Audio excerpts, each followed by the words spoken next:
Alors, je voulais dire que je trouvais que c'était une belle idée, enfin, de réunir ici et de débuter sur une réflexion sur la manière dont les ethnologues, qui sont des professionnels qu'on vient de définir, se sont saisis de cette affaire de l'oral.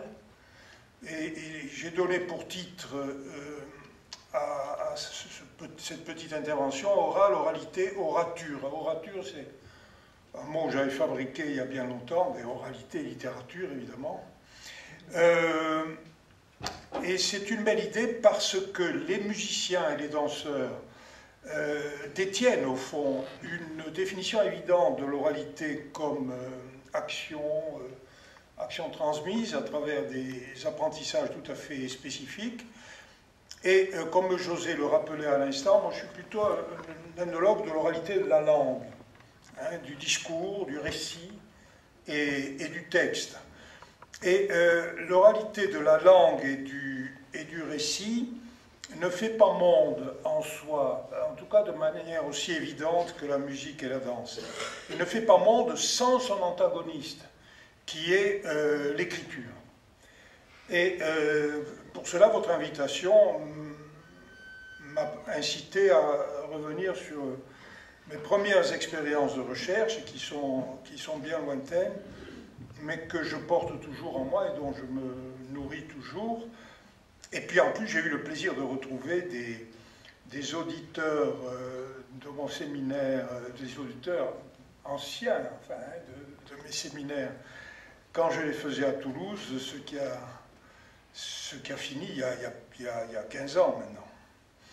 Alors, une date, 1976, c'est la traduction du livre important de Jack Goody, dont la traduction française du titre, c'est la domestication de la pensée sauvage, c'est-à-dire comment l'écriture se saisit des univers de l'oralité et opère sur eux ce que Jack Goody, qui est un collègue anthropologue anglais, appelle une domestication.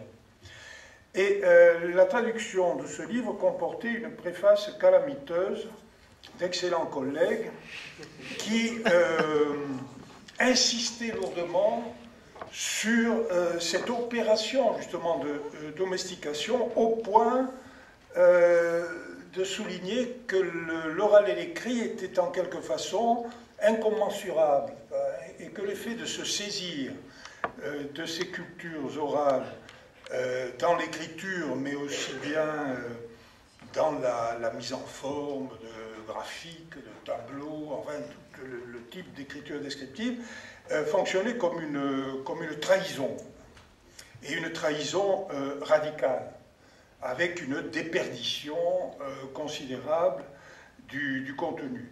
Alors, c'était à la fois juste, c'était aussi exaltant pour quelqu'un comme moi qui travaillait depuis des années sur les cultures orales, mais en même temps, il y avait là une aporie, c'est-à-dire connaître les cultures, c'est de toute manière les transcrire. Les transcrire, et que vous les transcriviez avec de l'écriture alphabétique, de la photographie, du cinéma, etc., l'opération de transcription est toujours sélective, est toujours une traduction, une transposition. Et donc il y avait là quelque chose d'un peu simpliste. Et j'étais d'autant plus sensible que les travaux que j'avais conduits auparavant, avec moi-même, mais aussi en groupe, avec des amis, j'ai toujours aimé travailler collectivement, l'expérience de l'enquête, et puis les analyses minutieuses, l'attention très respectueuse et exigeante portée à toutes ces expressions du monde de l'oralité, m'avait quand même donné une image beaucoup plus complexe de la situation, des relations de l'oral et de l'écrit. D'ailleurs, la question de l'oral dans l'écrit est une question tout à fait essentielle qui traverse, je dirais, toutes les littératures. Enfin, c'est une question tout à fait centrale. La saisie de la parlure populaire, la place que l'on fait à l'écriture des langues minoritaires, la question de la parole dans le roman, par exemple, le très beau livre de un collègue suisse, Jérôme Mézot, Le roman parlé, préfacé par Pierre Bourdieu, d'ailleurs, de façon très intelligente. Enfin, c'est une question centrale de l'écriture littéraire, mais ce qui m'intéressait, c'était aussi l'inverse, c'était l'écrit dans l'oral. Comment mes conteurs pyrénéens avaient une parole très autonome et à la fois conservatrice et créatrice, mais en même temps, ils portaient la mémoire de siècles parfois de rencontres qui étaient d'autant plus sensibles, enfin d'autant plus perceptibles, que c'était une rencontre non seulement de l'écriture, mais d'autres langues, et singulièrement du français. La situation diglossique, avec une langue dominante et une langue dominée, était au fond un excellent indice des rapports qui sont à la fois des rapports de captation, de digestion, mais aussi des rapports de force. Et alors cette attention à l'écrit dans l'oral, ce qu'on pourrait appeler l'écrit dans l'oral, m'a ouvert trois champs de recherche et trois chemins de pensée que j'ai essayé d'explorer. Alors le premier d'entre eux, c'est la question des transferts et des partages.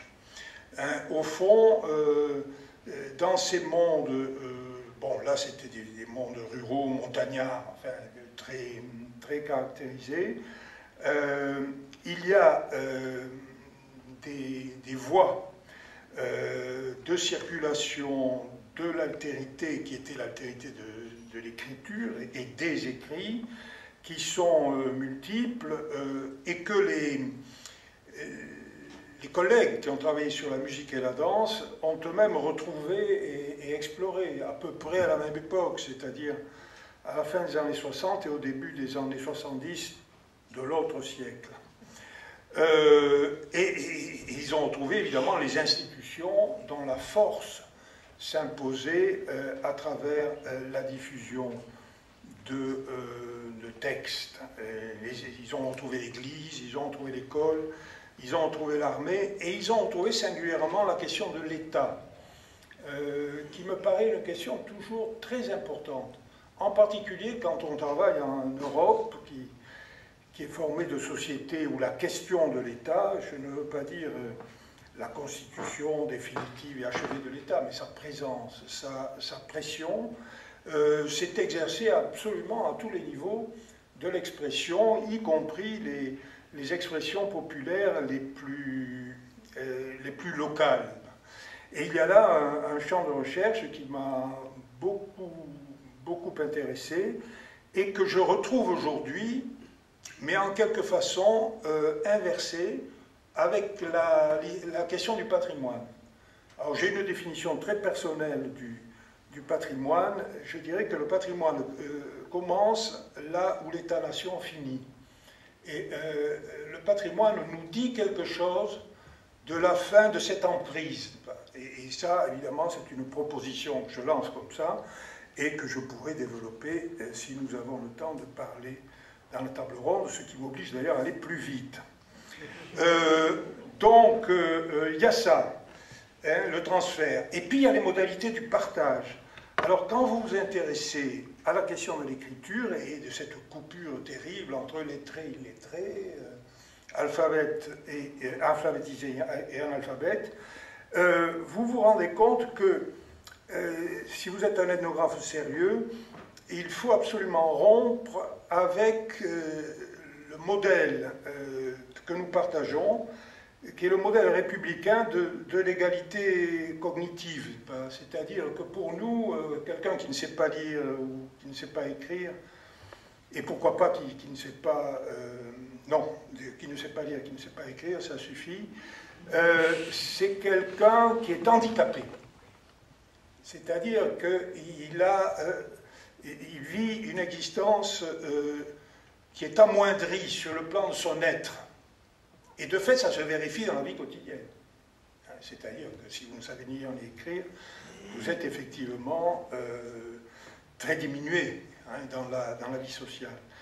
Et j'étais encore, enfin, dans des sociétés qui avaient été scolarisées, alphabétisées, mais pas complètement, où on se rendait compte qu'après tout, lire et écrire fonctionnait comme une spécialité individualisée, spécialité qui pouvait être institutionnelle. Il y avait le type qui avait le code civil chez lui et qui défendait les gens à la justice de paix. Il y avait celui qui écrivait les lettres. Et spécialité individualisée, et ça me donne l'occasion d'ailleurs de rendre hommage à un ami, grand écrivain occitan qui vient de mourir, Yves Rouquette, qui, à l'occasion d'une rencontre que nous faisions, un colloque sur les cultures populaires à Carcassonne, avait développé de manière géniale cette idée qu'au fond, dans les milieux populaires, y compris urbains, dans le quartier, tout le monde ne savait pas tout faire. Mais il y avait ceux qui étaient bons pour. Alors il y avait une telle qui était bonne pour faire une sauce particulière, un autre qui était bon pour, enfin, raconter des histoires, un autre qui était bon pour chanter. C'est-à-dire que ces savoirs étaient des savoirs à la fois répartis et collectivisés, ou collectivisables.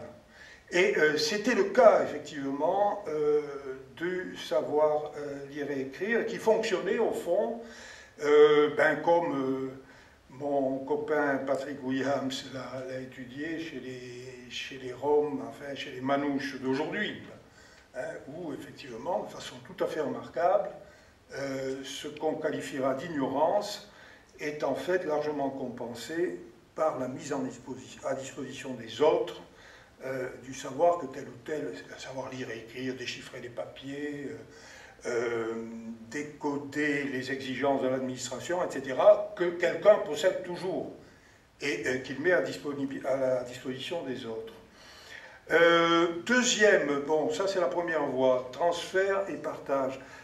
La deuxième, là j'aurais pas le temps de la développer, c'est la pluralité des inscriptions. Et en particulier la question de la mémoire et de l'histoire est évidemment centrale ici. Hein, là j'avais étudié avec un de mes amis l'histoire d'un brigand d'une périphérie urbaine. Alors d'abord, son histoire était insaisissable, enfin, c'est l'histoire de Rashomon, vous savez, le film, vous avez autant de versions que de locuteurs, ou à peu près, mais c'est pas infini en réalité, le nombre des versions de cette vie, de la vie de ce brigand était limité, et on pouvait en décrire le système, mais ces inscriptions étaient plurielles, c'est-à-dire vous avez la presse d'un côté, l'archive, et l'archive judiciaire en particulier de l'autre, la tradition orale, mais en fait les traditions orales. Là aussi, sur ce plan-là, il y avait une multiplicité, et cette pluralité des inscriptions échappait au discours unifié, unique, homologateur, etc. Troisième champ de recherche et troisième chemin de pensée, c'est comment les cultures orales ont construit à leur façon une idéologie, on peut appeler ça, mais sans lui donner un sens péjoratif, de l'autorité de l'écrit. Alors ça c'est quelque chose qui m'a fasciné, c'est-à-dire que vous travaillez avec les gens sur tel ou tel thème, et puis on discute de tel fait, et en réalité tel fait ou telle pratique, et puis surgit la phrase « mais c'est dans le livre ». Alors c'est dans le livre, mais quel livre? Bon, c'est tel livre. Bon, on n'a pas lu le livre, mais il suffit que ce soit dans le livre. Et ça me fascine depuis toujours, enfin, et je continue à travailler dessus. En réalité, cette manière de dire est compréhensible, analysable, à partir de la logique de la magie. Ce sont les magiciens. Le livre de magie, c'est celui qui contient tout, mais qui est très difficile à affronter. Hein, lire le livre de magie était quelque chose, encore tout récemment, hein, était quelque chose de particulièrement redouté. Et donc, pour s'emparer du livre, il fallait le copier. Il fallait s'en emparer par l'écriture. Hein, ce monde de la tradition est un monde où on copiait beaucoup. Un texte, on ne copiait pas simplement par, je dirais, respect de l'exercice scolaire. Non, on recopiait pour s'incorporer.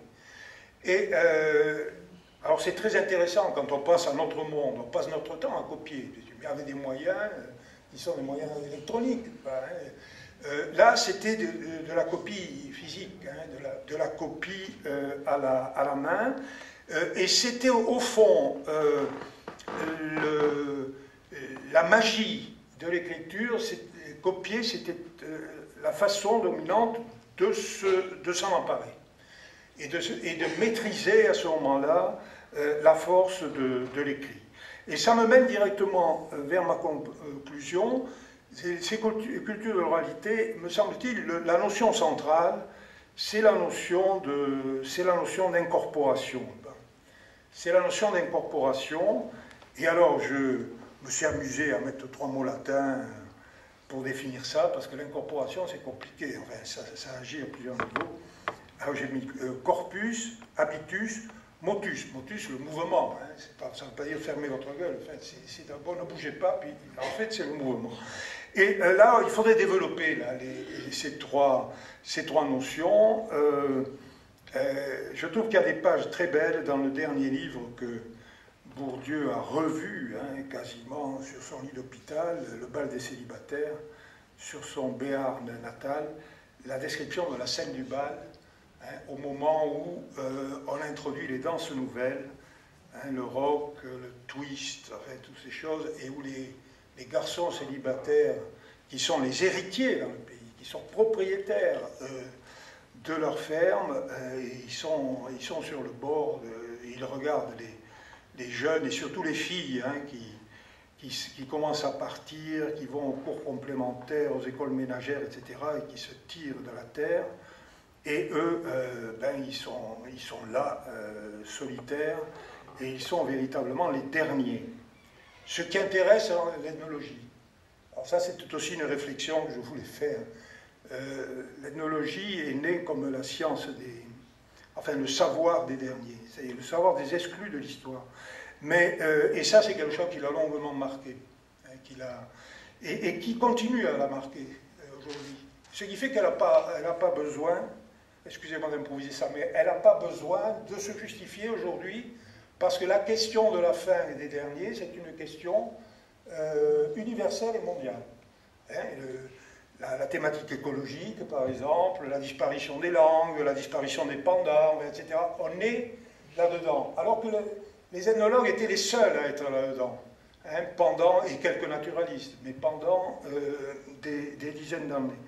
Et c'était ça qui définissait le champ et qui permet de comprendre ce qu'est la culture aussi, entre parenthèses. Enfin, là, je ferme la parenthèse. Et donc, incorporer corpus habitus motus, le mouvement, la mise en mouvement, mais le mouvement, c'est aussi la mobilisation, et c'est d'abord l'émotion. Et moi, c'est toujours ce que j'ai recommandé à mes étudiants depuis quelques décennies. L'ethnologue ne va pas sur le terrain pour étudier l'économie, la parenté, la danse. Il va sur le terrain pour essayer de comprendre ce qui fait bouger les gens, ce qui les empêche de dormir, ce qui les fait pleurer, ce qui les fait gueuler, ce pourquoi ils sont prêts à engager leur existence. Et me semble-t-il, c'est l'unique objet de la recherche. C'est-à-dire que si vous n'arrivez pas dans un lieu social à saisir ça, et à en faire votre thème, enfin à la fois d'échange, d'interlocution et de réflexion, eh bien vous avez raté votre coup. Merci.